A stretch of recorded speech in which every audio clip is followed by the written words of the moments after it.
Kenya has borrowed close to 4 trillion shillings in the last 3 years and 2 months. And according to the rules of Kenya, the money we borrow should go directly into capital expenditure, which is development. So before we launch grandiose plans of trillion funds, can we first face Kenyans, and can the government face Kenyans and tabulate how they have used the 4 trillion Kenya shillings Kenya has borrowed in the recent past? And I've put it into context. I'm repeating it because it doesn't seem real, but it is the reality. That the 4 trillion Kenya shillings Kenya has borrowed is enough to have made education free, both basic and tertiary.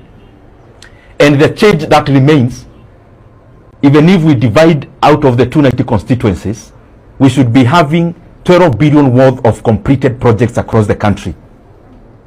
12 billion worth in every constituency means 100 kilometer of road in every constituency in Kenya at 70 million per kilometer. That is highway standards. We should be having a 1 billion worth of a water project, a 1 billion worth of an irrigation project. We should be having over 200 schemes completed, electricity rectification schemes, and still we'll be remaining with change.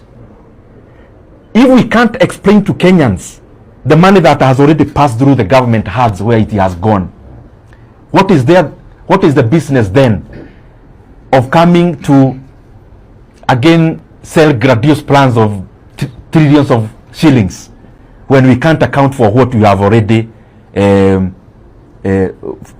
received, and especially through borrowing alone?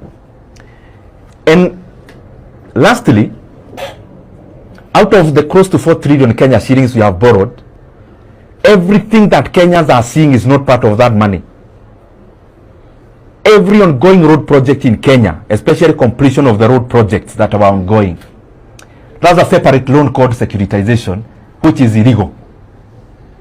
When you see stadiums being constructed in Kenya, that is also not part of this 4 trillion.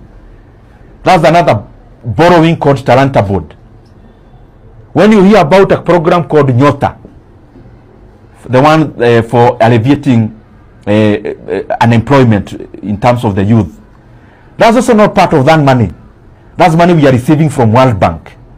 So Kenyans deserve to know, before you tell us about trillion funds that you want to launch, can we first account for the 4 trillion Kenya shillings the country has borrowed in the recent